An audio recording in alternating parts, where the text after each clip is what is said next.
اعوذ باللہ من الشیطان اللعین الرجیم بسم اللہ الرحمن الرحیم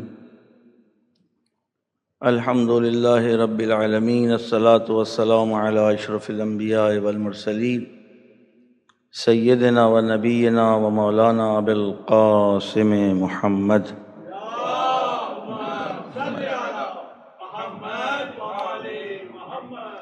وآلہ الطیبین الطاہرین المعصومین المنتجبین المنتخبین المطہرین الذین اذھب اللہ عنہم الرجس وطہرہم تطہیرا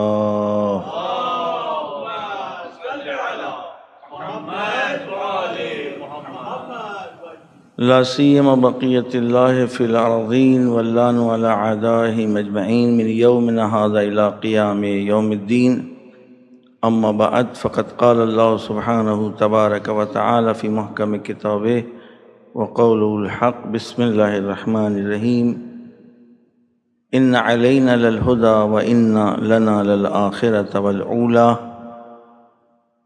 وقال اللہ سبحانہ تبارک تعالی فی آیات اخری وجعلناہم ائمۃ یہدون بامرنا صلوات بر محمد وعلیہ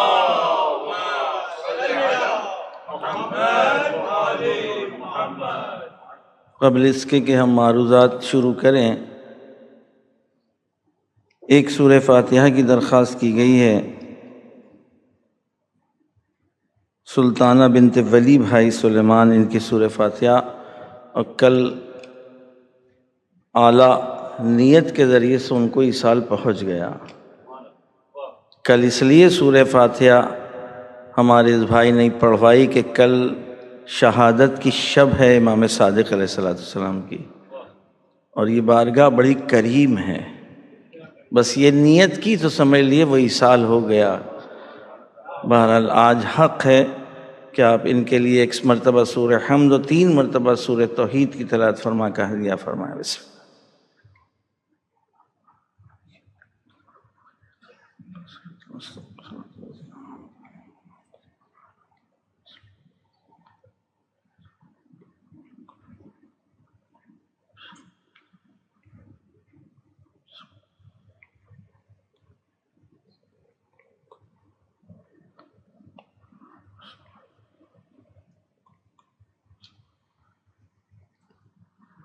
ایک دعائے صحت کی درخواست ہے سید آفاق حسین برین ہیمریج ہوا ہے سب کنڈیشن ہے فرش اعضاء پر آپ لوگوں کی دعائیں اس مرد مومن کے لیے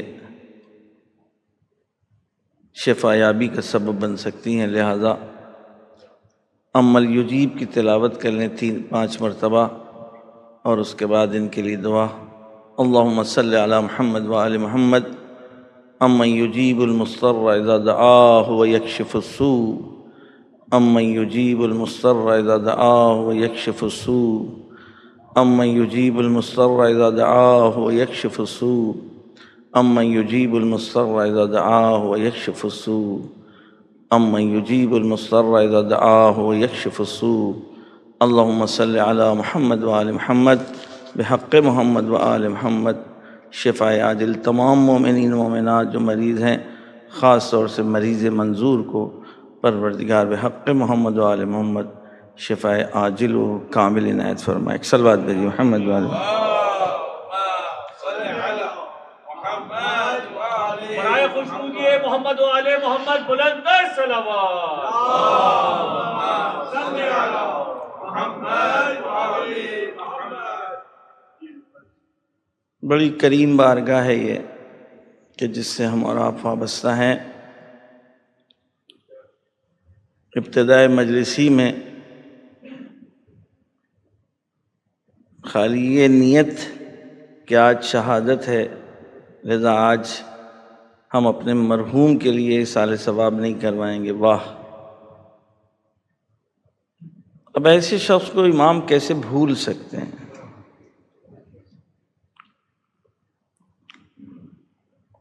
توجہ کریں آپ ایک شخص امام کا چاہنے والا ہے اور کسی مذموم عمل میں مبتلا ہے، وہ توجہ کریں. صلوات بھیجیے محمد والے.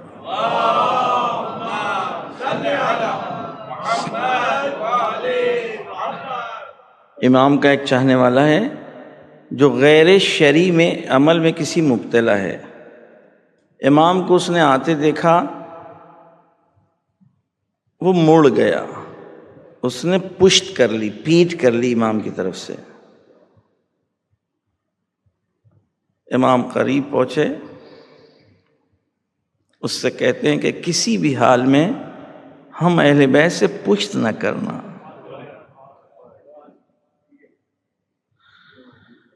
یہ امام کا وہ کرم ہے، وہ محبت ہے کہ جو اپنے چاہنے والے کو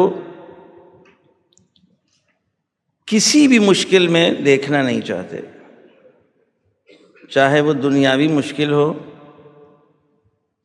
اور چاہے اخروی ہو. بہت سے ایسے واقعات ہیں کہ جہاں امام نے رک کر کے اپنے چاہنے والے کی نجات دلوائی ہے. بشر حافی کا آپ نے واقعہ سنا ہوگا. ابتدائی میں یہ باتیں کہ امام کا گزر ہو رہا ہے اور وہ بشر حافی، یعنی بشر نام ہے اس کا، حافی جو بغیر نعلین کے باہر نکلا، پیادہ با پیادہ بغیر جوتے کے. امام اس کے دروازے کی طرف سے گزر ہوا، کنیز دروازے پر آئی تھی ڈسٹ بین رکھنے میں دیری ہوئی، اور وہ جب دیر سے گئی کیونکہ گھر سے گانے بجانے کی آوازیں آ رہی تھیں، تو امام نے صرف اس سے یہ پوچھا کہ یہ بتاؤ کہ یہ گھر کس کا ہے، کسی آزاد کا ہے کہ غلام کا ہے؟ اس سوال و جواب میں تھوڑی تاخیر ہوئی تو لوٹ کر کے جاتی ہے تو صاحب خانہ اس سے پوچھ لیتا ہے کہ تمہارے آنے میں دیری کیوں ہوئی؟ تو کہا ایک شخص تھا جو دروازے سے گزر رہا تھا، اس نے ہم سے یہ سوال کیا اور ہم نے یہ جواب دیا. کہا تم نے کیا؟ اس نے کیا کہا؟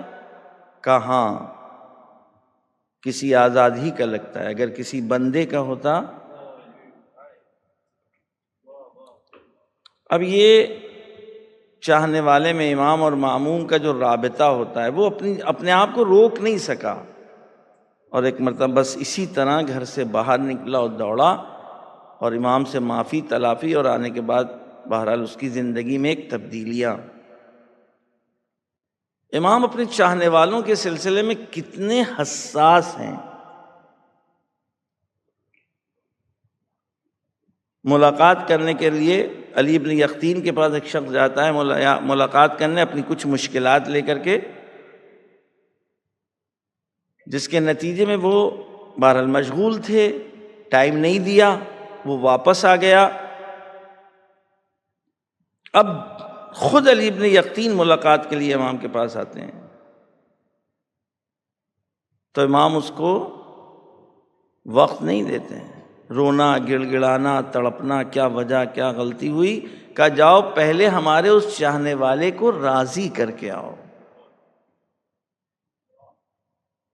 اور جو اس محبت کے بندھن سے جڑ جاتے ہیں نا، پھر ان کو اس کی حقیقت اور اس کی ویلیو پتہ لگتی ہے کہ اب جب یہ پلٹ کر کے آتے ہیں تو پوری کوشش یہ ہے کہ ہمارا وہ امام کا چاہنے والا ہم سے راضی ہو جائے. واقعہ آپ کا سنا ہوگا اپنے بچوں کے لیے، یہاں تک کہ وہ زمین پر لیٹ جاتے ہیں. علی ابن یقطین ایک بڑا عہدہ ہے، صاحب منصب ہے، لساناً وہ کہتا نہیں میں راضی ہوں، کرنا اس طرح میرا دل نہیں مانے گا. اب نہ جانے کیا علی ابن یقطین نے سوچا کہ ہم نے تمہارا دل توڑا ہے، اور جس کی بنا پر ہمارا امام کبیدہ خاطر ہو گیا، لہذا کہا اپنا پیر میرے رخسار پر رکھو.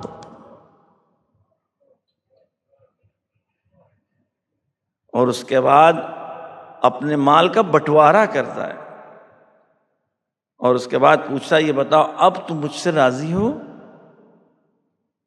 اور یہ جب پلٹ کر کے جاتا ہے تو اب امام وہاں سے کہتے ہیں کیا اب ہم علی ابن یقطین سے راضی ہیں؟ جب آتے ہیں علی ابن یقطین ملاقات کے لیے تو وقت ملتا ہے ملاقات کا۔ ایک صلوات بھیجیے محمد والے میں۔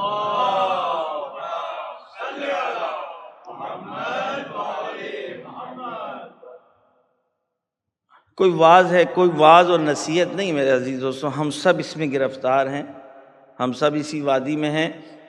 ہر ایک کو ایک ذمہ داری کے لیے انتخاب کیا گیا ہے، اس کو ذمہ داریاں سونپی گئی ہیں، اور یہ جو فرش ادا ہے، یہ جو سسٹم، یہ نظام ہے، یہ نظام ہمارا اور آپ کا نہیں ہے، ہم سب کے سب اس میں نوکر ہیں، البتہ اگر وہ نوکری میں ہم کو قبول کر لیں۔ لہذا جس کو جہاں پر انتخاب کر لیا گیا وہ سمجھ لیے وہ انتخاب کسی اور نے کیا ہے، لہذا ہمارا یہاں پر نوکری میں افتخار ہے، شان اونچا کرنے میں میرے لیے کوئی افتخار نہیں ہے۔ یہ کبھی بھی ہم سے چھن بھی سکتی ہے، کوئی اور کسی اور کو اس کی ذمہ داری دی جا سکتی ہے۔ ہم ہوں بعنوان ایک ذاکر، ہم چاہے کہ نہیں، ہم اگر نہیں آئیں گے اور ہم نہیں پڑھیں گے تو ذکر اہل بیت نہیں ہوگا، نہ، کائنات کے ذرے ذرے صف بنائے کھڑے ہوئے ہیں، اور اس کو لفاظی مت سمجھیے گا، روایات ہیں، روایات کائنات کی مخلوقات کا جو برتریاں ملی ہیں وہ اہل بیت کی ولایت کے اقرار کے اعتبار سے ملی ہیں۔ فیروزہ اور عقیق اور عقیق یمنی اور دوسرے در، یہ جتنے ہیں، کب کس ٹائم کس نے کتنے جلدی ولایت کو قبول کیا، اس کو اتنا ہی نوازا گیا ہے۔ اور اس دربار میں جو جتنی زیادہ اچھی نوکری کرنا جانتا ہے اس کو اتنی اچھی آقائی ملے گی۔ کائنات صرف یہ دیکھنا چاہتی ہے کہ میرے مولا کا نوکر یہ کتنا اچھا ہے، پھر کائنات اس کی نوکری کرتی ہے۔ میں نے ایک رخ سے کل آپ کے سامنے پیش کیا تھا، یہ بات آ گئی ہے، البتہ جو ہمیں آج مطالب آپ تک پہنچانا ہے امام سے متعلق ہیں کہ کائنات کو صرف یہ پتہ لگ جائے کہ یہ شخص امام کا نوکر ہے، میرے مولا کا، میرے آقا کا، میرے مالک کا نوکر ہے، پھر صرف وہ اپنے مالک کی نہیں سنتے بلکہ مالک کے اس نوکر کی بھی سننے لگتے ہیں کہ جو نوکر اپنے اس کے مالک کے ساتھ ہے۔ یہ جو آپ نے سنا ہے عرفاء کے ہاتھوں میں اتنا کنٹرول ہو جاتا ہے، قدرت ہو جاتی ہے، اللہ والے اصحاب ائمہ کے دوزداران، چوتھے امام کا ایک غلام ہے، سیاہ پوش ہے، لیکن اطاعت کے نتیجے میں ایسے نتیجے اس جگہ پر پہنچ گیا کہ ایک سوکھا پڑا ہوا ہے، ساری لوگ دعائیں مانگ رہے ہیں، مصلے بچھے میں ہیں، بڑی بڑی داڑھی والے لوگ، بڑے بڑے گٹھے پڑے والے لوگ، وہ نماز استسقاء پڑھ رہے ہیں لیکن کہیں سے پانی آتا نہیں۔ لیکن ایک مرتبہ یہ چوتھے امام کا یہ غلام، سیاہ غلام، ایک مرتبہ پہاڑ کی اونچائی پر جانے کے بعد ہاتھوں کو بلند کرتا ہے اور جھوم کر کے بادل آ کے برسنے لگتے ہیں۔ کسی کی نگاہ اس پر پڑ جاتی ہے اور وہ چوتھے امام سے آ کر کے کہتا ہے کہ ہم کو آپ کا غلام چاہیے، ہمیں دے دیجئے۔ امام نے غلاموں کو حکم دیا، سارے غلام آ گئے، کہا ان میں سے جس کو چاہو لے جاؤ، کیونکہ وہ غلام یہاں نہیں تھا، وہ آنے والا جو مانگنے والا ہے وہ کہتا ہے نہیں، جس کی ہمیں تلاش ہے وہ اس میں نہیں ہے۔ اور امام سمجھ جاتے ہیں، امام نام لے کر کے اس کو بلواتے ہیں، بس جیسے ہی آتا ہے ویسے ہی وہ ایک مرتبہ ہاتھوں کو بلند کرتا ہے، اے میرے پروردگار، اب تک میرے اور تیرے درمیان یہ راز تھا، اب یہ راز لوگوں پر فاش ہو گیا۔ کیا مطلب؟ میں اپنی زبان میں کہہ رہا ہوں، میرے مولا کے سامنے میری دکان کھل جائے، لہذا فوراً موت کی درخواست کی اس غلام نے، اور ابھی امام کے گھر سے باہر نہیں نکلا تھا کہ گرا اور مر گیا۔ ایک صلوات بھیجیے محمد والے محمد۔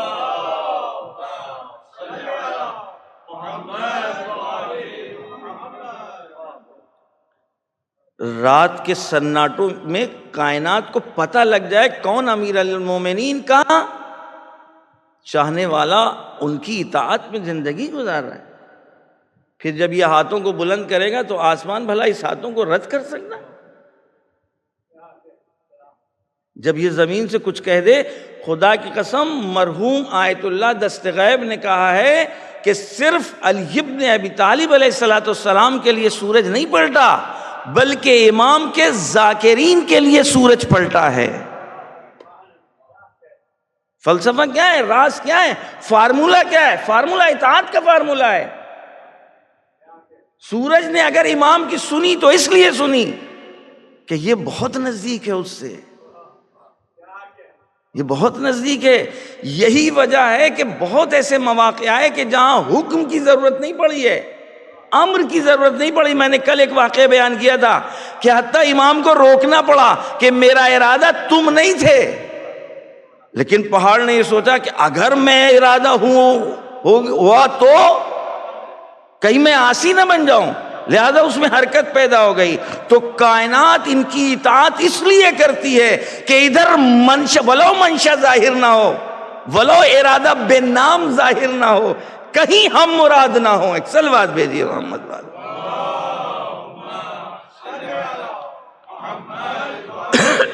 ایک اور صلوات بھیجیے محمد والے۔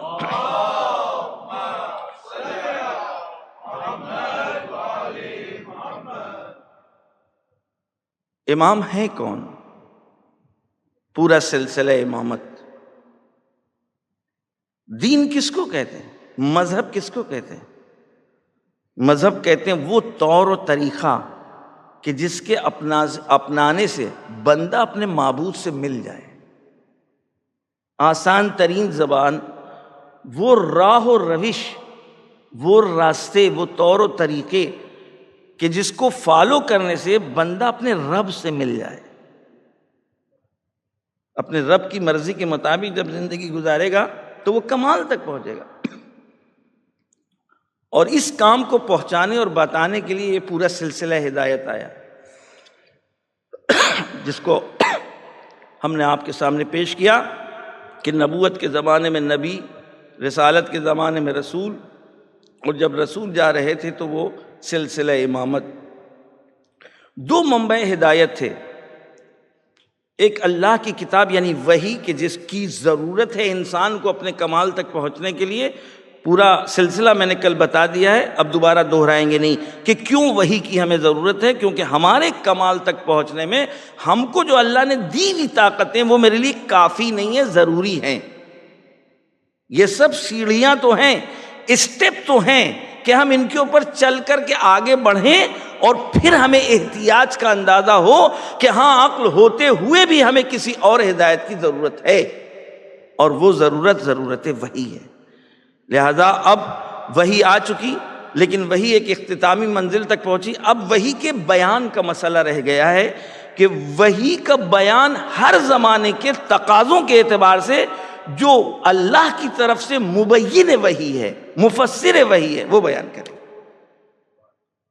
لیکن رسول کی وفات کے ساتھ ساتھ، رسول کی رحلت کے ساتھ ساتھ کیڈنیپ ہو گیا، یہ نظام اغوا ہو گیا۔ پہلے کتاب کے بہانے رسول کا انکار، اور من حدیث کے ذریعے اصل رسول کا انکار۔ پوری طرح توجہ ہے نا؟ کتاب کے بہانے رسول کی حدیث کا انکار۔ اگر رسول کی حدیث کا انکار کر دیا تو اس کا مطلب بیان کا انکار۔ گونگا چاہیے ان کو، گونگا دین، گونگا دین چاہیے، بے زبان دین چاہیے۔ بے زبان دین کا مطلب کیا ہوا؟ جو برسر اقتدار آئے گا وہ اپنے اعتبار سے بیان کرے گا۔ لہذا بنی امیہ اپنے دور میں، اور بنی امیہ میں بھی ہر بادشاہ اپنے اعتبار سے، بنی عباس اپنے اعتبار سے، کیونکہ جو دین ہے ابھی وہ گونگا دین ہے، بے زبان دین ہے۔ زبان تھی رسالت کی، حدیث کو انکار کر دیا، حدیث کا کہ نہیں حدیث کی ہمیں ضرورت نہیں ہے۔ میں نے عرض کیا اس بات کو یہ سمجھ رہے ہیں، وہ نہیں سمجھا۔ اس نے اپنے کلام کے ساتھ ساتھ رسول کو بھیجا، بلکہ رسول کو پہلے بھیجا، اپنی وحی کو بعد میں بھیجا۔ محمد والے محمد صلوات۔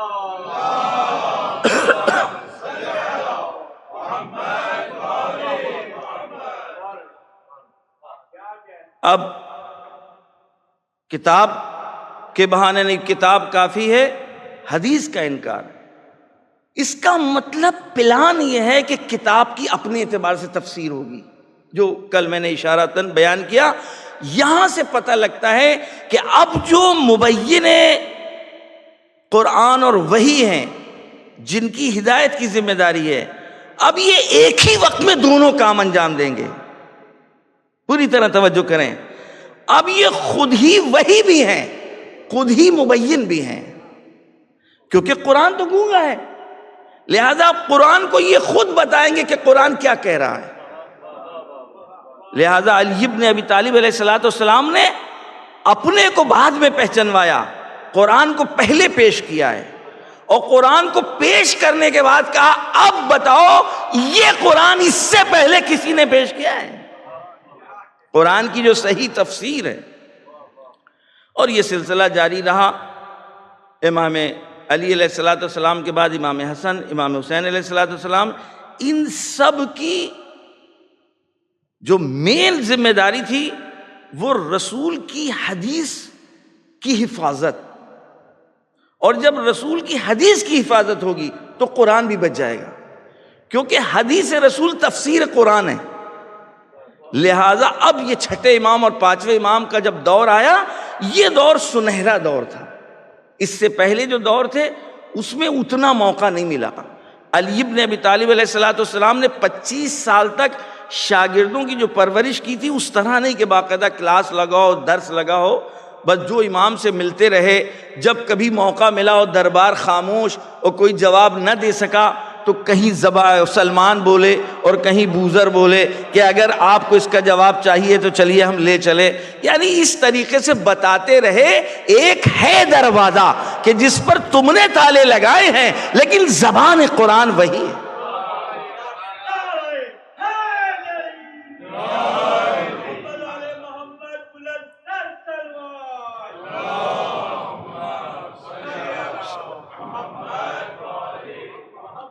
اور پھر یہ پانچویں اور چھٹے امام کا دور آیا، اور چھٹے امام کا اصل وہ دور جس دور میں امام زین العابدین علیہ السلام نے جو اہم ترین کام انجام دیا ہے۔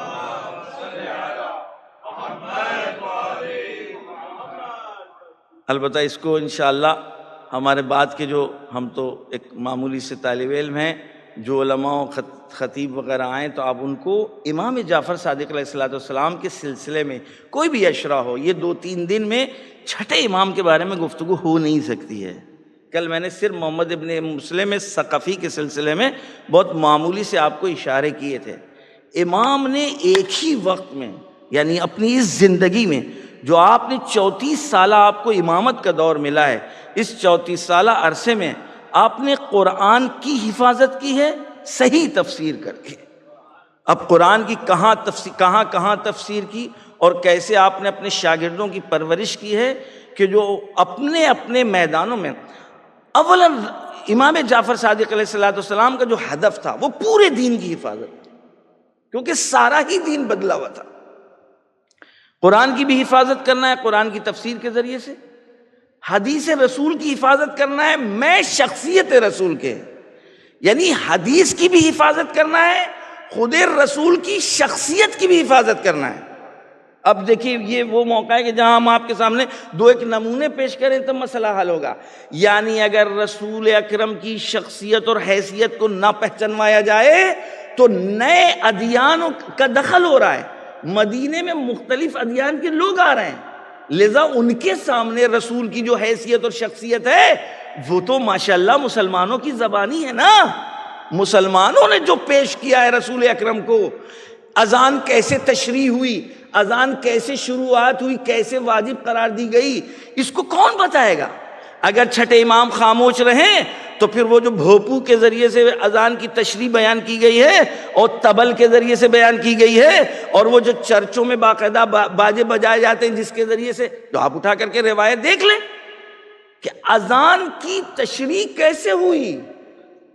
طے ہو رہا ہے کہ کل جب ہم بلائیں گے سب کو نماز کے لیے تو کیسے بلائیں گے؟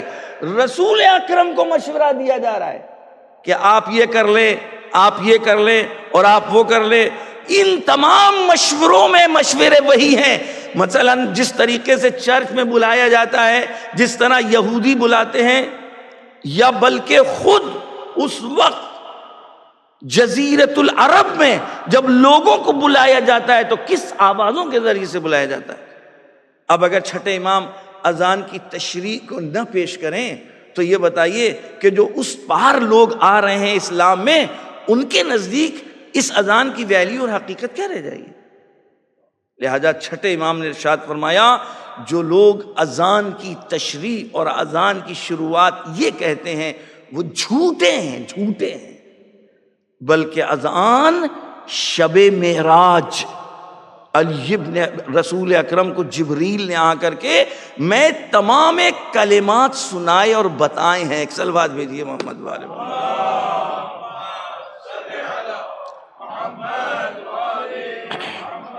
اب کیا کہہ رہے ہیں، میں مجبور ہوں، لیکن یہ وجہ کیا ہے یہ کہیں کتاب میں نہیں آپ کو ملے گا. اصل وجہ یہ ہے کہ جب مسئلہ علی ولی اللہ کا ہے تب کہہ سکیں کہ جب پہلے کلمات وہاں سے نہیں آئے تو اس کلمے کو کیسے آپ اوپر سے جوڑ رہے ہیں. لہذا چھٹے امام نے بتایا کہ نہیں، پوری اذان. وضو کا مسئلہ آپ دیکھ لیں، منا کے دوران میدان منا میں جہاں فرصت ہوتی ہے، آپ نے سب کو جمع کیا اور جمع کرنے کے بعد ایک تھال منگایا، کشتی، وہ پیالہ، اس میں پانی ہے، اور اس کے بعد آپ نے وضو کر کے بتایا اور فرمایا ہاں کذا وضو رسول اللہ، یہ وضو ہے جو رسول اکرم کا ہے. میں نے عرض کیا کہ قرآن کی تفسیر امام کے ذریعے، رسول اکرم کی حدیثیں امام کے ذریعے، خود رسول اکرم کی حیثیت امام جعفر صادق علیہ الصلوۃ والسلام اور بعد والے آنے والے ائمہ، خود علی ابن ابی طالب علیہ الصلوۃ والسلام نے اپنے زمانے میں. اور اس کے بعد اصل امامت،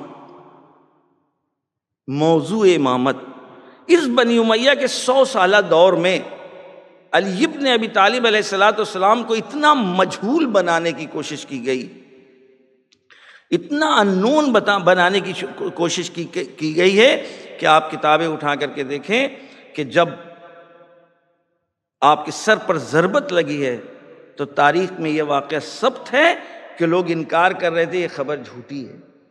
اب آپ یہ بتائیے کہ یہ کام کتنا سخت ہوگا کہ جس کو اس طریقے سے ملت اسلامیہ انکار کرے، اس کو چھٹے امام نے اس طرح پہچنوایا کہ اگر اس کی امامت نہیں قبول کی تو تمہاری نماز قبول نہیں، تمہارا روزہ قبول نہیں، تمہارا حج قبول نہیں.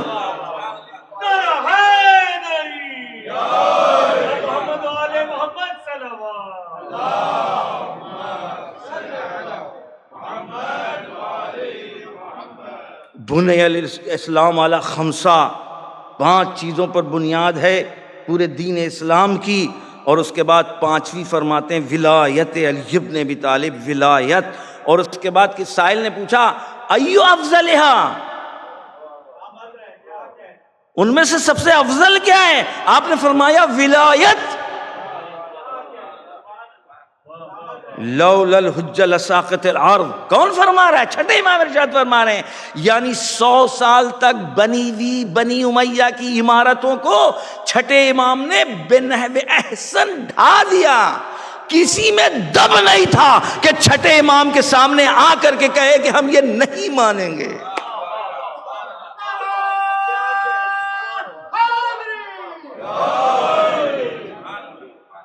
قرآن کی جب تفسیر ہونے لگی، آئے انما ہو، آئے تطہیر ہو، آئے ولایت ہو، آئے کونوا مع الصادقین ہو، یہ ساری آیتیں ایسی ہیں اگر چھٹے امام تفسیر نہ کریں تو آیت بغیر مصداق کے رہ جائے گی. کوئی کلام جس کا کوئی مصداق نہ ہو معنی نہیں رکھتا، مگر پروردگار کوئی ایسی بھی گفتگو کر سکتا ہے کہ جس کے کوئی معنی نہ ہو. چھٹے امام نے آیات کو معنی دیے. معنی کس طریقے سے دیے؟ مصداق بتایا ہے کونوا مع الصادقین کا، یا تم مصداق لاؤ یا ہم بتائیں گے. آئے مباہلہ کا یا تم مصداق لاؤ یا ہم بتاتے ہیں. آئے تطہیر کا یا تم مصداق لاؤ یا ہم بتاتے ہیں. لہذا چھٹے امام نے موضوع امامت کے اوپر بہت زور دیا ہے۔ شاگردوں کی جو آپ کی پرورش ہوئی ہے، 3 کام۔ بس اگر خلاصے کے طور پہلے خلاصے کے طور پر تو یہ سمجھ لیے پورا دین، اصل دین کی حفاظت چھٹے امام نے اپنے زمانے میں کی۔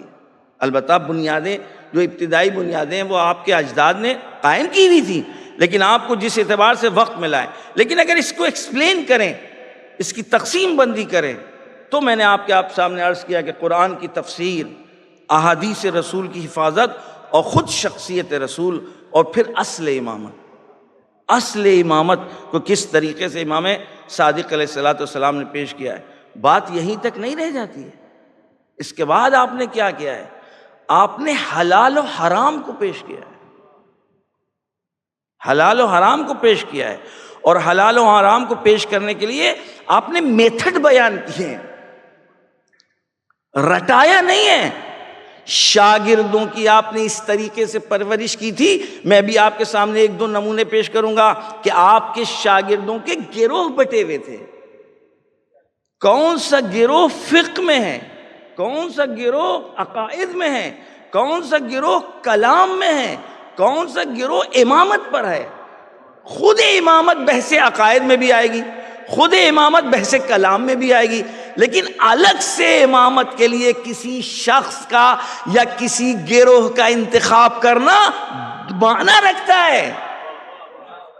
وگرنہ عقائد کے لیے آپ نے ایک گروہ بنا دیا تھا، عقائد میں توحید ہے، عقائد میں نبوت ہے، عقائد میں امامت ہے، عقائد میں قیامت ہے، عقائد میں عدل الہی ہے۔ نہیں، عقائد کے لیے ایک گروہ، امامت کے لیے ایک گروہ الگ۔ کلام کے لیے جب مناظرے ہوتے تھے تو آپ ہشام بن سالم کو بھیجتے تھے، مومن طاق کو بھیجتے تھے۔ جب اصل امامت پر گفتگو ہوتی تھی تو ہشام بن حکم کو بھیجتے تھے۔ ایک صلوات بھیجیے محمد والے۔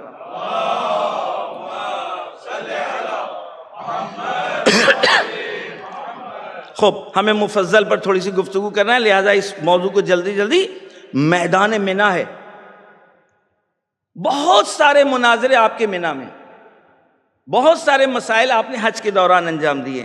آپ جانتے ہیں آج بھی منا ایک اچھی فرصت ہوتی ہے اور وہاں بہت ساری گفتگو ہوتی ہے، اور آج بھی لوگ کرتے ہیں، یعنی ہم لوگوں کے ساتھ بھی تجربے ہیں کہ منا وغیرہ میں بہت ساری گفتگو آسانی سے ہو جاتی ہے۔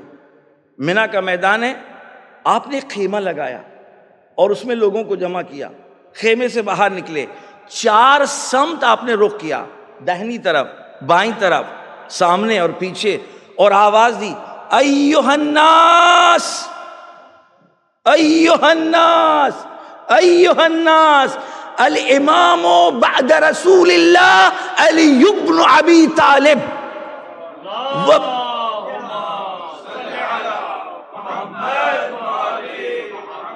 وبعدہ حسن المجتبی وبعدہ حسین ابن علی وبعدہ علی ابن الحسین وبعدہ محمد ابن علی وبعدہ انا۔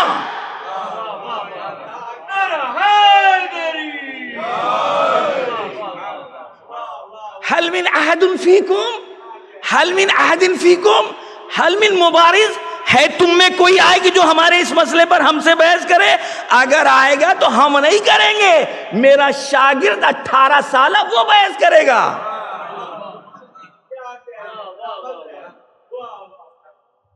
ایک شخص شام سے آیا، ماذا تريد؟ انا اريد ان ابحث فی موضوع الامامہ، ہم چاہتے ہیں امامت کے سلسلے میں بحث کریں۔ اريد ان اعلم ان اعرف، امام کیا ہے، امام کون ہے، امام کی تعریف ہمیں بتائیے۔ امام نے کہا رکو، ہمارا ایک صحابی میرا شاگرد آنے والا ہے، اور ظاہر آنے والے کے چہرے پہ بھل پڑ گئے، ظاہر ہے شام سے آیا تھا کہ شام سے بھیجا گیا تھا، وہ اس کو تو آتے گئے اور امام کہتے رہے رکے رہو، سارا دھواں ابھی پتہ لگے گا۔ پھر دوبارہ اس نے کہا، پھر امام نے کہا رک جاؤ، پھر تیسری مرتبہ امام نے اس کو ساکت کیا کہ رکو، تمہیں سوال کا جواب چاہیے نا، اگر تم کو جواب نہ ملا تو ہم حاضر ہیں۔ اور اس کے بعد دیکھا کہ ایک جوان چلا آ رہا ہے جس کے چہرے پر نقاب پڑی ہوئی ہے. امام کے قریب پہنچا، نقاب پلٹی، دیکھا یہ 18 سال کا جوان ہے. 18 سال کے جوان ہے. یہ ہمارے بچے اور جوان جو اس مجلس میں ہیں انشاءاللہ میں آگے بتاؤں گا کہ امام نے اور کیا کیا انجام دیا ہے ہمارے اور آپ کے لیے، کون سی روش آپ نے انتخاب کی ہے. یہ وہی جلسات ہیں جو اس وقت شروع ہوئے تھے. آج بھی ان جلسات میں کوئی قید نہیں ہے کون آئے گا. ہمیشہ محمد علی، علی محمد، حسن محمد نہیں آتے. یہاں دروازے کھلے ہیں، یہاں کوئی بھی ہے. ان کا احترام، ان کو سراخوں پر بیٹھانا میری ذمہ داری ہے، اس لیے کہ جو یہاں آ گئے وہ مہمان ہیں. ہم کو یہی سکھایا اور یہی بتایا گیا ہے. اور اس کے بعد ہمارا کام ہے بتانا اور پہنچانا اور سنانا، اور اس کے بعد اللہ کی بارگاہ میں دعا کرنا، اے میرے پروردگار ہم نے پہنچا دیا اور اس ہدایت کی ذمہ داری تیری ہے. لہذا امام نے، اس امام کے سامنے ہشام نے اپنے چہرے پر سے نقاب الٹی. امام نے کہا ہشام، اب ظاہر اس نے دیکھا ایک جوان اور یہ ہمارے سوال کا جواب دے گا. لیکن امام نے کہا نہیں، پہلے تم اپنے سوال کو اس کے سامنے پیش کرو، اگر تم اس سے مطمئن نہیں ہوگے تو ہم تمہارے سوال کا جواب دیں گے. اور جس طرح کا احترام تھا، ظاہر ہے آپ کے جو اصحاب تھے ان میں بھی ایک کھلبلی مچی کہ بھئی ہم میں سبھی لوگ تھے اور باقاعدہ ریش سفید لوگ بیٹھے ہوئے تھے، لیکن امام نے ہم میں سے کسی کا انتخاب نہیں کیا اور ہم میں سے کسی سے نہیں کہا. اب بہرحال امام خود بہتر جانتے کہ کس کا سلیکشن اور کس کا انتخاب ہو رہا ہے، اور ایک جوان کا انتخاب کیا. بعد میں امام نے وجہ بھی بتائی ہے. جب اپنے دوستوں نے آپ سے گلہ کیا تو آپ نے فرمایا ھذا ناصرنا بلسانہ وبقلبہ وبیدہ، یہ ہشام ہے جو میرا مددگار ہے اپنی زبان کے ذریعے، اپنے قلب کے ذریعے، اپنے ہاتھ کے ذریعے. آپ نے دیکھا اس کا مطلب ہم بھی مدد کر سکتے ہیں، ہم بھی اپنے امام کے کام آ سکتے ہیں. ہمیشہ مدد مانگنا ہی نہ سیکھیں. البتہ یہ بھی افتخار ہے کہ ہم امام کی بارگاہ میں ہمیشہ مدد انہی سے مانگے، لیکن ہم یہ بھی امام سے پوچھیں آقا ہم آپ کے کس کام آ سکتے ہیں.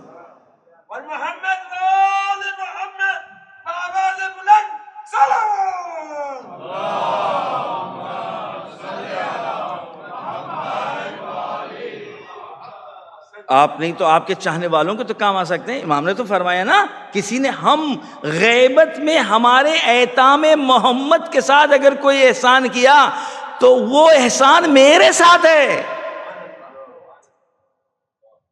آپ دیکھ رہے ہیں، اس کا مطلب ہم امام کے مددگار ہو سکتے ہیں. مگر ہم دعائے صبح عہد میں پڑھتے نہیں ہیں اللہم اجعلنی من انصاری وعوانہ والذابین عن. کیا مطلب ہے اس کا؟ کہ میرے پروردگار ہم کو ان کے مددگاروں میں شمار فرما. لہذا امام فرماتے ہیں ھذا ناصرنا بلسانہ وبقلبہ وبیدہ. اور اس کے بعد وہ ہشام کی طرف متوجہ ہوتے، سنے ہوئے واقعے ہیں کہ کیا امام کیا ہے، امام کون ہوتا ہے. تو اب وہی ہشام فرماتے یہ بتاؤ تو تمہارے بدن، البتہ یہ واقعہ کہیں اور بھی ہشام مناظرہ کر کے آئے ہیں، یہ مینا کا لیکن واقعہ ہے. اور اس کے بعد ہشام یہ کہتے ہیں کہ بتلاؤ تمہارے بدن کے مختلف اعضاء اور جوارے، ان میں اتنا رابطہ کیوں ہے؟ ایک ساتھ جدھر پیر بڑھتا ہے اسی کے اعتبار سے ہاتھ بھی بڑھ رہا ہوتا ہے. بھئی پیر آگے بڑھے ہاتھ ہم ادھر چلائیں. آنکھ کے اوپر چوٹ آ رہی ہے، یعنی خطرہ ہے آنکھ کے اوپر، جلدی سے ہم نے ہاتھوں کو اوپر کر لیا، آخر وائی کیا رابطہ ہے؟ اس بدن کے اعضاء اور جوارے میں کیا رابطہ ہے؟ کیا ہاتھ ایک ساتھ سب کو کوئی سنانے والا اس میں ہے؟ کوئی ہے ایسا سینٹر پوائنٹ کہ جہاں سے آرڈر نکلتا ہے اور یہ سب اس کے مطیع و فرما بردار ہیں؟ اور اگر ایسا نہ ہو تو کیا ہو؟ اگر کوئی سینٹر پوائنٹ نہ ہو تو پھر کیا ہو؟ ہاتھ کہیں ہو، پیر کہیں اور آنکھیں کہیں اور نشانہ کہیں. ایک صلوات بھیجیے محمد والے.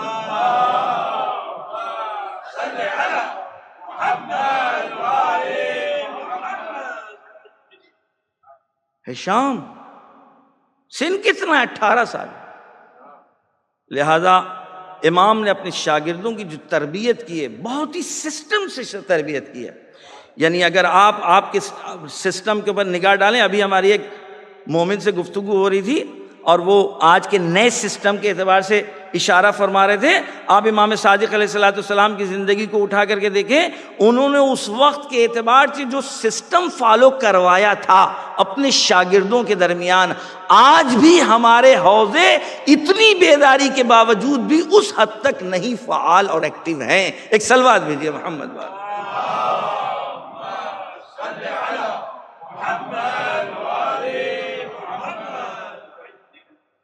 آپ نے جزیات کے اعتبار سے اپنے شاگردوں کو تیار نہیں کیا ہے، آپ نے میتھڈ سکھائے ہیں، فارمولے سکھائے ہیں، مگر آپ نے نہیں سنا کہ چھٹے امام نے ارشاد فرمایا ہے وَعَلَيْنَا إِلْقَاءُ الْأُصُولِ، ہم صرف فارمولے بتائیں گے، ہم کلیات بتائیں گے، وَعَلَيْكُمْ بِالْفُرُوعِ، تم کو شاخیں خود نکالنا ہے،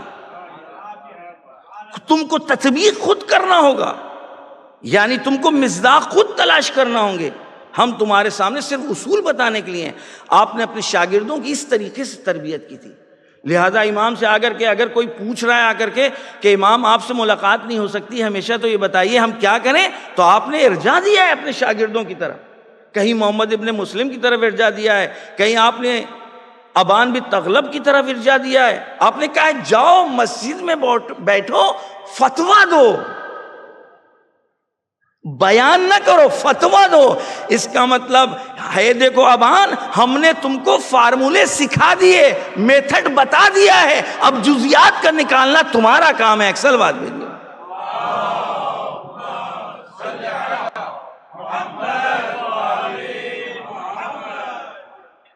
اب یہ ممکن ہے کوئی ہمارے بچے اور جوان بھی ہیں کہ یہ کلیات اور جزیات کا کیا مطلب ہوا، ایک آدھ مثال دے دیں تاکہ بات واضح ہو جائے۔ بہت مشہور بات ہے، ہم اور آپ اس پر عمل بھی کرتے ہیں، کیونکہ جو اصول اہل بیت نے بیان کیے ہیں وہ فطرت اور عقل سے دور نہیں ہیں۔ حضرت نے فرمایا مثلا حدیث ہے آپ کی کہ کل شیء لک طاہر حتی تعلم انہ نجس، تمہارے لیے ہر چیز پاک ہے مگر یہ کہ تمہیں یقین پیدا ہو جائے کہ یہ نجس ہے۔ پر جب بھی آپ کسی چیز کے سامنے آپ کے سامنے آئے، سوق مسلم بھی ہے، اب آپ کے اوپر تحقیق کرنا واجب نہیں ہے، امام نے ہم کو ایک فارمولہ دیا ہے، کہا ہر چیز تمہارے لیے پہلے مرحلے میں پاک ہے مگر یہ کہ تمہیں یقین ہو جائے اس کی نجاست کے بارے میں۔ لا ضرر ولا ضرار، دین اسلام میں ضرر اور ضرار نہیں ہے، یعنی نقصان، یہ قانون ہے، ایک کلیہ ہے۔ اس کا کیا مطلب ہوا؟ کوئی بھی حکم خدا اگر اس میں ضرر وارد ہو رہا ہے تم پر، اما ضرر معتد بے، یعنی جو عقلاء کہیں کہ بھئی نہیں یہ بڑا نقصان تھا، ایسی جگہ کے اوپر وہ حکم ثانوی میں بدل جائے گا، حکم اولی باقی نہیں رہے گا۔ کیوں؟ اس لیے کہ اس حکم کو فالو کرنے میں ہم نقصان میں پڑ سکتے ہیں۔ لہذا مریضی اگر شدت کی ہے تو اب روزہ واجب نہیں ہے، روزہ حرام ہو جائے گا اگر ہم نے اپنے کو نقصان دے کر کے روزہ رکھا۔ ایک سلوات بھیجیے محمد والے۔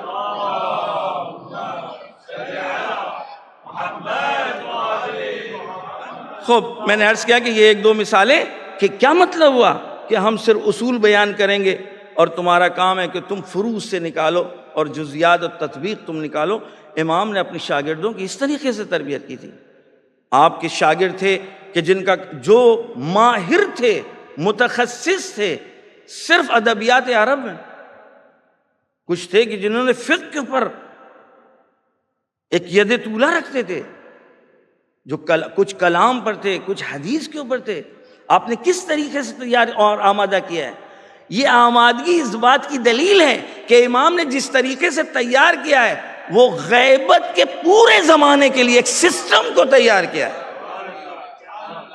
یہ جو آپ نے فرمایا کہ ہم اصول بتائیں گے اور تمہارا کام ہے جزیات کو نکالنا، اگر غیبت کا زمانہ آ جائے تو دیکھو اصول ہمارے بیان کردہ تمہارے نزدیک ہیں۔ اگر کوئی بھی قال الصادق و قال الباقر کی معرفت اور شناخت رکھتا ہے، اب اس سے فتویٰ لینا اب یہ تقلید غیر معصوم نہیں کہلائے گا معصوم کے مقابل میں، اس لیے کہ ایک آواز ہے ہم تو معصوم کی تقلید کریں گے، ہم تو امام کی تقلید کرتے ہیں۔ میرے عزیز دوستوں، ہمارے علماء نے جواب دیا ہے امام معصوم کی تقلید نہیں ہوتی، اطاعت ہوتی ہے۔ تقلید میں تحقیق اول شرط ہے، پہلے تحقیق کریے پھر تقلید کرنا ہوگی۔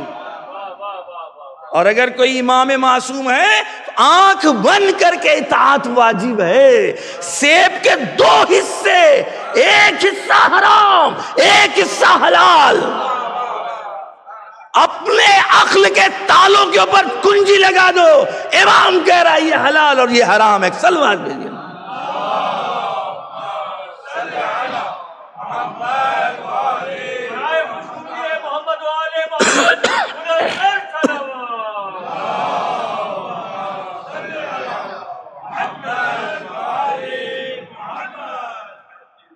وقس علی ھذا، ٹائم ختم ہو گیا۔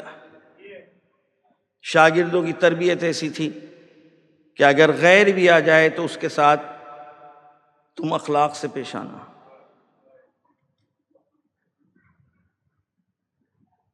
ان امامتنا علی 7، ہماری امامت 7 چیزوں پر ہے، سمجھی جا سکتی ہے۔ علی رفق والمدارات، اگر کوئی ہماری امامت کا قائل ہے تو اس کو اپنے مخالفین کے ساتھ مدارات کرنا ہوگا۔ والتعلف، تالیف قلب سے کام کرنا ہوگا۔ حجت تو تمام ہو جائے۔ امام رات کے سناٹے میں روٹیاں اپنے شانے پر کاندھے پر رکھے ہوئے لے جا رہے ہیں، امام کا ایک چاہنے والا ملا، امام آپ کہاں جا رہے ہیں؟ کہا فلاں محلے میں جا رہے ہیں۔ آپ گئے، آپ نے وہاں لوگ سب سو رہے تھے، آرام کر رہے تھے، فقیر لوگ تھے، کمزور لوگ تھے، آپ نے سب کے سرہانے روٹیاں رکھنا شروع کر دی۔ امام کے اس چاہنے والے نے کہا مولا یہ کوئی آپ کا نہیں ہے؟ کہا پتہ ہے، اگر چاہنے والے ہوتے تو نمک بھی رکھتے۔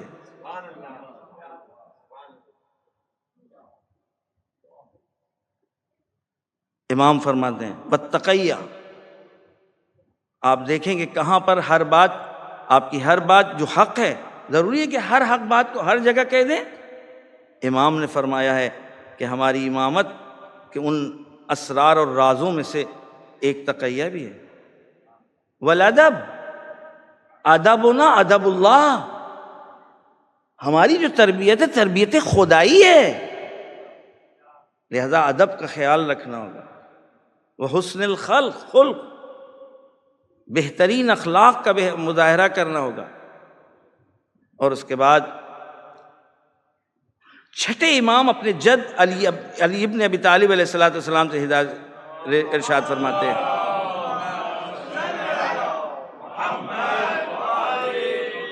بس جلدی جلدی 2-4 منٹ زیادہ ہو جائیں گے، معذرت چاہتے۔ ان شیعتنا، ہمارا چاہنے والا، المتحابون فی مودتنا، ہماری مودت اور محبت میں ایک دوسرے کے اوپر سبقت لے جاتے ہیں۔ ایک تو شدت ہے اور اس کے بعد محبت میں ایک دوسرے کے اوپر سبقت لے جاتے ہیں۔ المتزاورون فی احیاء امرنا، اور جب ایک دوسرے کی زیارت کے لیے جاتے ہیں، ملاقاتیں کرتے ہیں، اصل مقصد ہوتا ہے ہمارے امر کا احیاء۔ ہم وہاں سے کیوں آئے ہیں؟ آپ اتنی دور سے یہاں سب کیوں جمع ہو رہے ہیں؟ کیوں ایک دوسرے سے ملاقات کرتے ہیں مجلسوں کے دوران؟ المتزاورون، ایک دوسرے سے ملاقات تو کر رہے ہیں، اما ہدف ہے فی احیاء امرنا، ہمارے امر کا احیاء۔ یا فضیل تجلسون و تحدثون، جلسات کرتے ہو، نشستیں کرتے ہو جس میں ہماری گفتگو ہو۔ احیو امرنا، جب بھی کہیں جمع ہونا ہمارا تذکرہ کرنا، ہمارے امر کا احیاء کرنا۔ رحم اللہ عبدا من احیا امرنا، پروردگار اس پر رحم نازل کرتا ہے کہ جو ہمارے امر کا احیاء کرے۔ ایک صلوات بھیجیے محمد والا۔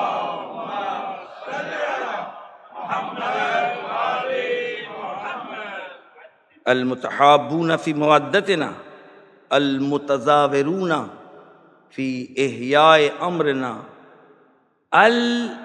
المتبازلون فی ولایتنا،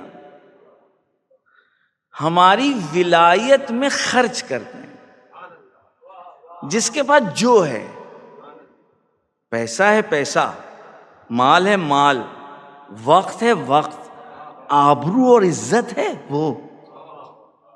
اگر آپ کو اللہ نے ایک آبرو دی ہے، اگر اس آبرو کو کسی امام کے چاہنے والے کے لیے کہیں خرچ کر کے اس کی زندگی سنوار سکتے ہیں، بہترین موقع ہے. المتبادلون فی ولایتنا، ہماری ولایت میں خرچ کرتے ہیں. یہ ہمارا چاہنے والا، ہمارا شیعہ ہماری ولایت میں کہیں پر بھی کوئی کام آپ کے ذریعے نکل رہا ہے، پیسے کا خرچ نہیں ہے میرے پاس پیسہ، وقت ہے وقت دے دیں. وقت نہیں ہے، آبرو ہے. آپ اپنے نام کا استفادہ کر سکتے ہیں، نام کا استفادہ کریے. المتبادلون فی ولایتنا.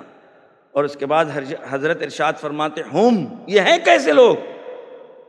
ان غضبوا لم یسرفوا، اگر یہ کسی سے ناراض ہوتے ہیں، لم یظلموا، تو یہ ظلم نہیں کرتے.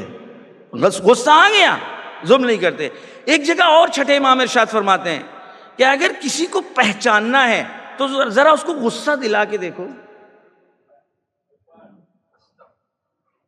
اس کے ساتھ سفر کر کے دیکھو. جب تمہیں مال کی ضرورت پڑے تب تم اس سے مطالبہ کر کے دیکھو. بہترین موقع ہے اپنے دوست کو کے امتحان اور اختبار کا. یہ 3 موقع ہیں کہ جب وہ غضب میں آتا ہے تو کہیں تجاوز تو نہیں کرتا، حدوں کو پار تو نہیں کرتا. وَإِن رَضَوْا، جب کسی سے راضی و خوش ہو جاتے ہیں، لم یسرفو، تو حد تعادل نہیں وہ کرتے، اسراف نہیں کرتے.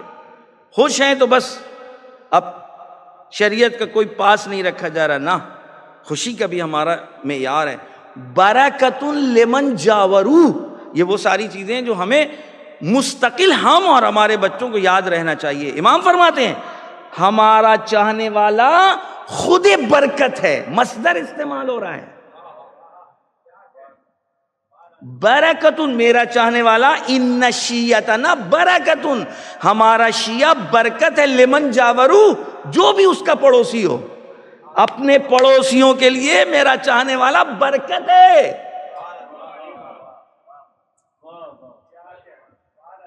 وسلم لمن خالتو، جس کے ساتھ اٹھتے بیٹھتے ہیں سوائے آشتی، صلح، پیار، محبت کچھ دکھتا ہی نہیں ہے. ایک صلوات بھیجیے محمد والا.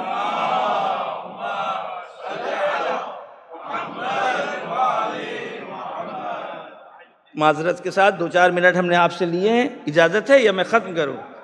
البتہ شب ورکنگ ڈے ہے، میں پتہ ہے، لیکن ہمیں اپنی حیات کا یقین نہیں ہوتا. 2-4 باتیں لکھی تھی کہ یہ بات آپ تک پہنچا دیں تاکہ ہمیں احساس ہو سکے کہ ہمارے چھٹے امام نے ایک معجزہ نہیں بلکہ پوری عمر معجزے کرتے رہے. بنی امیہ کی پروپیگنڈوں کے مقابل میں امامت کو اس طریقے سے منوا لینا کہ آج کسی بھی فرقے میں دم نہیں جو امام مہدی کا انکار کر دے. من انکر المہدی فہو کافر. تمام فرق اسلامی کا یہ ہے نظریہ، اگر کوئی مہدی کا انکار کر دے تو وہ کافر ہے. وائی، یہ کیسے اقرار کر رہے بھائی؟ امامت کہاں؟ قرآن کافی تھا. اور یہ کون سی سیر طے کی ہے؟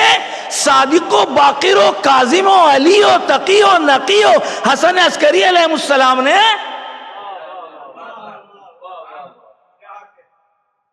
کہ جو مہدی کا انکار کر دے وہ کافر ہے. حضرت کے پاس ایک شخص آتا ہے، آپ کا چاہنے والا ہے، مفضل بن عمر. کہتا ہے غضب ہو گیا. کہا کیا ہوا؟ کہا قبر رسول کے پاس الہاد کی گفتگو کر رہا ہے، خدا کا انکار کر رہا ہے ابن ابی الاوجاع۔ اور ظاہر ہے جب مفضل سے ملاقات ہوئی تو وہاں تھوڑی جھڑپ ہوئی زبانی۔ اب سنیں ابن ابی الاوجاع کہتا ہے کبھی تمہارے استاد نے تو ہم سے اس طرح گفتگو کی نہیں ہے، وہ تو بڑے احترام سے ہمارے اشکالات سنتے ہیں اور اس کے بعد جوابات دیتے ہیں، اور تم بگڑے جا رہے ہو۔ ظاہر مفضل دوڑ کر کے آئے، امام کے پاس آئے، امام نے فرمایا اچھا کل سویرے میرے گھر آنا۔ اللہ اکبر، میں بیان نہیں کر پاؤں گا 2-4 منٹ میں یہ بات، میں اس کو بات کو ختم کیے دے رہا ہوں۔ امام نے کہا کل تم ہمارے گھر پر آنا، اور آپ نے 4 دن صبح کی نماز کے بعد مفضل کو اپنے گھر بلایا، اور 4 نشستوں میں آپ نے خدا کے وجود پر دلیلیں دی ہیں۔ اب یہ ہمارا اور آپ کا سب کا ہوم ورک ہے کہ توحید مفضل کا مطالعہ کریں۔ بہرحال سخت بھی ہے، بعض جگہ آپ کو مراجعہ کرنا ہوگا۔ الحمدللہ آپ کے شہر میں عالم دین ہیں، علماء ہیں، آپ جہاں پر بھی مشکل ہو تو پوچھیں کہ یہ توحید مفضل کیا ہے۔ خدا کی قسم جیتا جاگتا معجزہ ہے توحید مفضل۔ اگر ہم سمجھ جائیں امام نے 4 جلسوں میں اپنے شاگرد مفضل کو کیا سکھایا ہے۔ فزیولوجی، فزکس، بایولوجی، ہم آج کی زبان میں تاکہ بچے سمجھ جائیں۔ دنیا میں جو زلزلے آتے ہیں، یہ جو بلائیں و مصیبتیں آتی ہیں، ان کے اسرار اور حکمتیں بچے کی چائلڈ سائیکولوجی،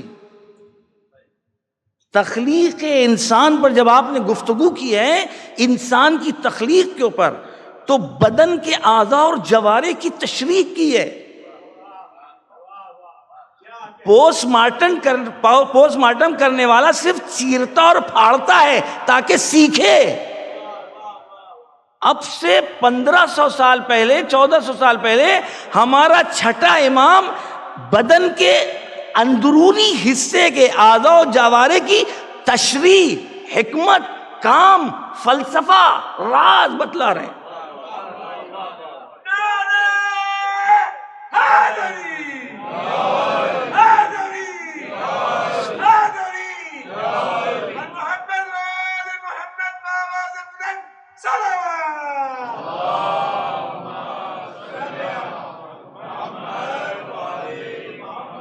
قوہ ہاضمہ، ڈائجسٹنگ نظام، کیسے ہم جو کھاتے ہیں وہ اندر جانے کے بعد ہضم کیسے ہوتا ہے، کون کون سے اندر اعضاء اور جوارح جس کو ہم دیکھ نہیں رہے، کون کون سے دخیل ہیں کہ جس کی بنا پر ایک نوالا اندر جانے کے بعد تشریح ہوتا ہے، تقسیم ہوتا ہے، ناخون تک آتا ہے، سختی میں بدلتا ہے، آنکھ کی پتلی میں آتا ہے، لطیف تاروں میں بدلتا ہے۔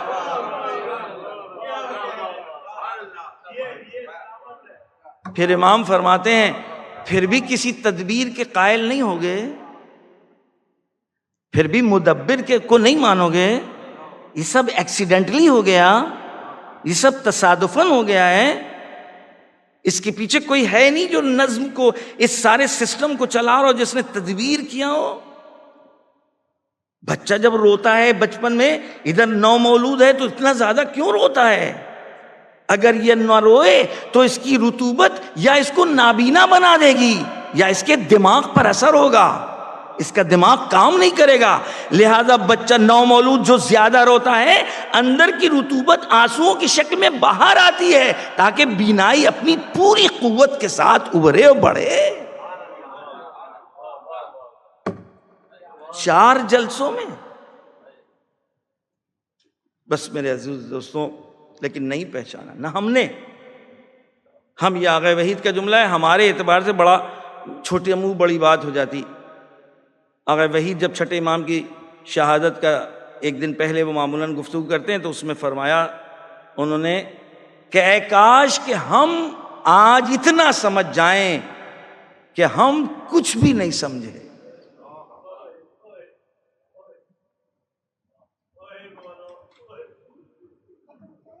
ہم کو بس صرف اتنا پتہ لگ جائے کہ اہل بیت کے بارے میں ہم کچھ نہیں جانتے۔ اگر یہ اقرار ہوگا تو پھر ہم ہمیشہ اس شوق میں، اس تشنگی میں، ائمہ کے اس بچھائے ہوئے سفرے اور دسترخوان پر آئیں گے تاکہ امامت کے سلسلے میں کچھ ہمیں مل جائے، تاکہ دین کے سلسلے میں ہمیں کچھ مل جائے، تاکہ قرآن کی وہ تفسیر جو باقر الصادق علیہ السلام کے ذریعے ہم تک پہنچی ہے۔ اتنے فضائل اور کمالات کے باوجود ائمہ کو اتنی سختیوں کا سامنا کرنا پڑا۔ میں نے کل چھٹے امام کے وہ مصائب و آلام کے جس کی طرف خود امام نے بھی نقل کیا ہے کہ 7 مرتبہ آپ کو دربار میں منصور دوانقی بلاتا ہے،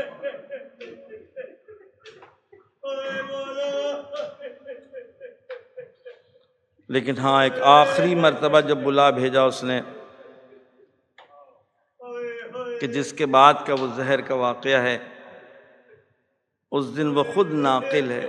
ربی کہتا ہے میں نے بعد میں پوچھا یہ بتاؤ تم اتنے غضب میں تھے اور تم چاہتے تھے کہ آج قتل کر دیں گے اور حکم دے دیا تھا، لیکن جب جعفر صادق آئے تو تمہارا انداز بدل گیا۔ منصور دوانقی کہتا ہے جو خبر تم ہم سے سن رہے تم کسی کو بتاؤ گے نہیں، وگرنہ تمہارا سر تن سے جدا کر دیا جائے۔ اور اس شرط کے بعد منصور نے پورا واقعہ بتایا کہ جب ہم نے چاہا کہ قتل کریں تو ہم نے رسول کو اپنے سامنے دیکھا۔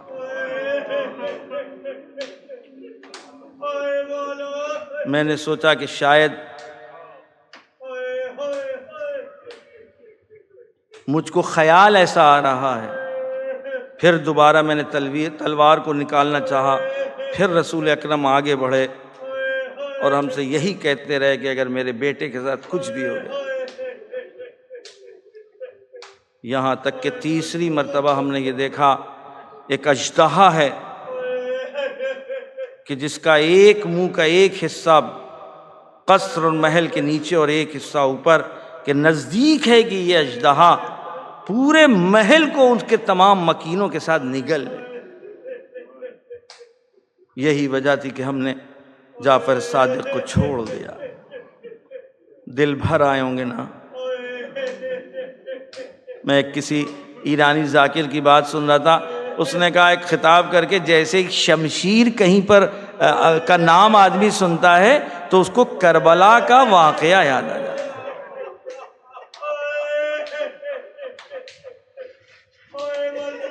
دل چاہتا ہے کہ رسول اکرم کی خدمت میں عرض کریں یا رسول اللہ آپ نے امام صادق علیہ السلام کی حفاظت کی۔ یا رسول اللہ کربلا کے میدان میں زینب ام کلثوم اور ننھے بچے آوازیں دے رہے تھے واہ محمدہ واہ علیہ واہ محمدہ واہ علیہ۔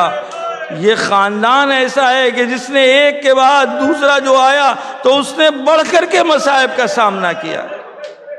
رسول اکرم سے یہ سلسلہ شروع ہوا، جناب فاطمہ زہرا سلام اللہ کے ساتھ وہی مصائب و آلام کا سامنا، پھر علی ابن ابی طالب علیہ السلام، پھر امام حسن علیہ السلام کہ جن کے جنازے پر تیروں کی بارش کی گئی اور یہ کہہ کر کے روکا گیا کہ نہیں میں اس گھر میں اس حجرے میں دفن نہ ہونے دوں گی، اور یہاں تک کہ اب پسرے رسول کا جنازہ، فرزند رسول کا جنازہ بقیع لے جایا جاتا ہے اور وہاں دفن کیا جاتا ہے۔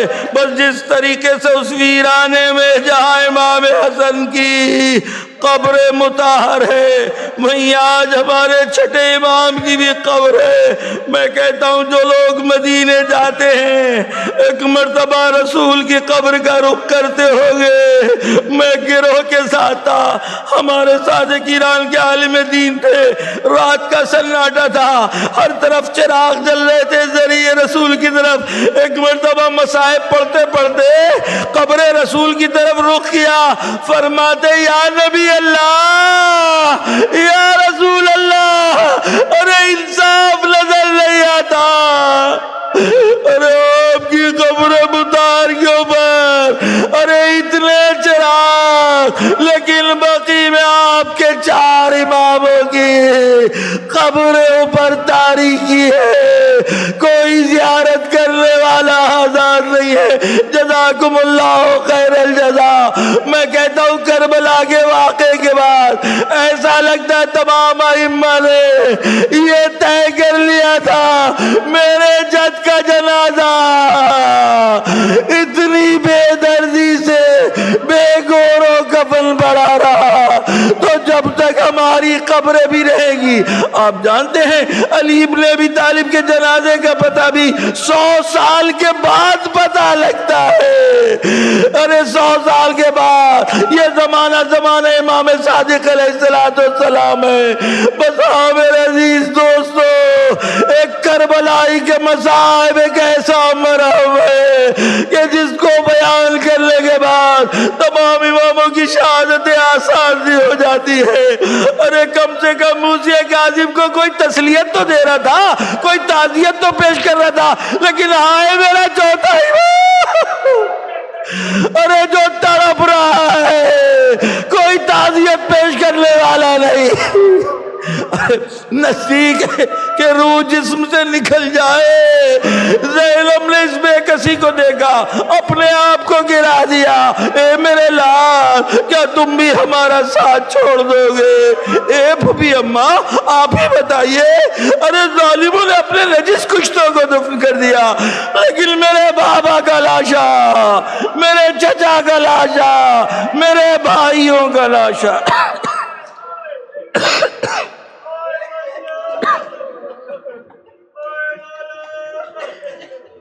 الا لعنت اللہ علی قوم الظالمین وسيعلم الذین ظلموا ای منقلب ینقلبون۔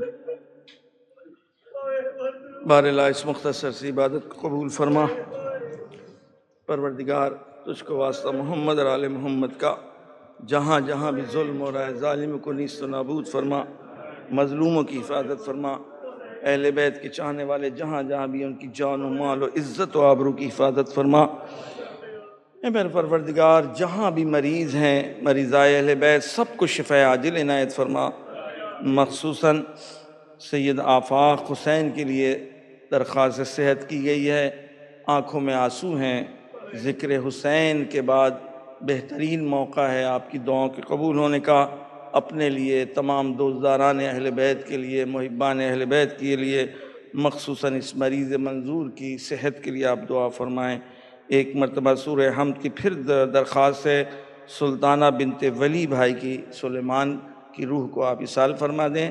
اپنے مومنین، ہمارے مومنین، تمام شہداء اسلام کے لیے ایک مرتبہ سورہ حمد اور 3 مرتبہ سورہ توحید کی تلاوت فرمائیں۔